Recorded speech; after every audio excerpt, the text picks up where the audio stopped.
Hello, welcome to my channel successive government job. আমি তোমাদের Ismail sir. আজকে যে বিষয় নিয়ে তোমাদের সামনে কথা বলতে চলেছি, একদম ভেরি ভেরি ইম্পর্টেন্ট কথা।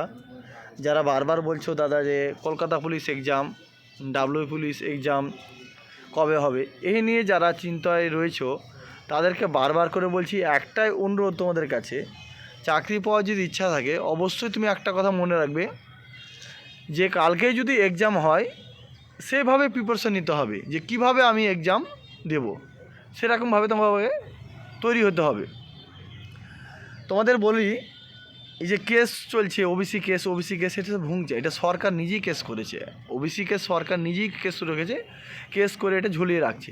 এটা এই বছর না, এটা প্রতি বছরই ডাব্লিউবি বলো, কলকাতা পুলিশ বলো, এটা বারবার এই কেসটা করে থাকে। যেন কি এটা ডিলে করে দেয়, এক্সামটা দেরিতে হয়, নিয়োগটা অনেক দেরি হয়, এই কারণেই সরকার চাই। তার জন্য বলছি তোমাদের বসে থেকে লাভ নাই যে আজকে কেস মিটবে তারপর আমরা পড়াশোনা শুরু করব। এই যে একটা ভুল ধারণা, পড়াশোনা নিজে আগে তৈরি করো যে হ্যাঁ আমি কতটা প্রস্তুত, আমি ডাব্লিউবি বা কলকাতা পুলিশের জন্য এক্সামে তৈরি হয়ে আছি। আজকে যদি এক্সাম নেয়, হ্যাঁ আমি আজকে পাস করব, এরকম একটা টার্গেট নিতে হবে। তুমি একটা বাড়ি করবে ধরো মনে করেছো, কিন্তু বাড়ি করার জন্য তোমার কাছে পয়সা নাই, আগেই বাড়ি করতে বসে গেছো, এটা কি হবে? আগে তোমাকে টাকা অর্জন করতে হবে, তারপর বাড়ি হবে। সেরকমই একই সিলেবাস, এখানে তোমাকে পড়াটা আগে তৈরি করতে হবে।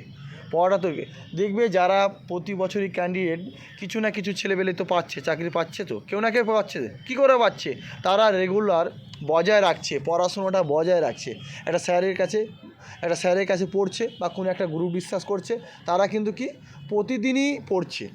পড়াটা হচ্ছে প্রতিদিনই তোমাকে পড়তে হবে। তুমি যেমন খাওয়া দাওয়া করছো সেভাবে পড়াটা তোমাকেও করতে হবে, প্রতিদিনই বজায় রাখতে হবে। যে আজকে পড়াশোনা করলাম কালকে রেস্ট নেবো, এরকম হলে হবে না। তোমাকে কন্টিনিউ চালিয়ে যেতে হবে, যতদিন না তোমার পরীক্ষা হচ্ছে সেই বিষয়ে তোমাকে এগিয়ে যেতে হবে। আর যার বেসিস যে গুরুত্ব তোমাকে বলছি, এক্সাম ডেট বলেছি, এক্সাম তোমাদের কলকাতা পুলিশের আগে কিন্তু ডাব্লিউবি পরীক্ষা হবে। আমি বলছি তোমাদের কলকাতা পুলিশের আগে ডাব্লিউবি পরীক্ষা হবে, আর যে ডেটটা দেওয়া আছে সেই ডেটে পরীক্ষা কিন্তু কলকাতা পুলিশের হবে না। কেননা সেদিন মিসলেনিয়াস মেন পরীক্ষা আছে, মিসলেনিয়াসের মেন। আর হলে তো ভালোই হবে, একসঙ্গে দুটো পরীক্ষা তো রাজ্যে হয় না, কিন্তু হলে তো ভালোই হবে তোমাদের। আমি বলছি হবে না, তোমাদের হচ্ছে চাপ নিয়ে লাভ নাই। এখনও হাতে সময় আছে, 2 মাস সময় আছে, এখনও 2 মাস সময় রয়েছে। যারা পড়ছো না তাদেরকে রিকোয়েস্ট করছি, ভাই অন্তত এই যে ডাব্লিউবি পুলিশ, মা বাবার কথা রেখেছো, মা বাবা কত আশায় আছে যে ছেলে আজ চাকরি পাবে, দেখতে ভালো লাগবে, মা বাবার নাম তুমি আজকে ভালো করবে। যতদিন না তুমি চাকরিটা পাবে না ততদিন গ্রামের লোকের কাছে বা কোনো স্টুডেন্টের কাছে তুমি দিনরাত কথা শুনবে যে লোকজনটা পড়ার মতো পড়ছে না, লোক দেখানো পড়ছে, তোর দ্বারা কিছু হবে না। যখন হয়ে যাবে তখন তোমাকেই বলবে যে হ্যাঁ অবশ্যই আমি জানতাম যে একদিন তুমি সফলতা অর্জন করবে, সেই বলবে। কিন্তু সফলতা যে হয় তখন কেউ তোমার পাশে দাঁড়ায় না, সফলতাটা যে হোক পাশে দাঁড়ায় না কেউ। কিন্তু যখন পেয়ে যায় তখন দেখবে যে অনেক বন্ধু বান্ধবের একটা কথা বলি না, পয়সা থাকলে বন্ধুত্ব অনেক, যখন পয়সা না থাকবে তখন বন্ধুত্ব থাকে না। সেরকম সিচুয়েশন তোমার এটাও।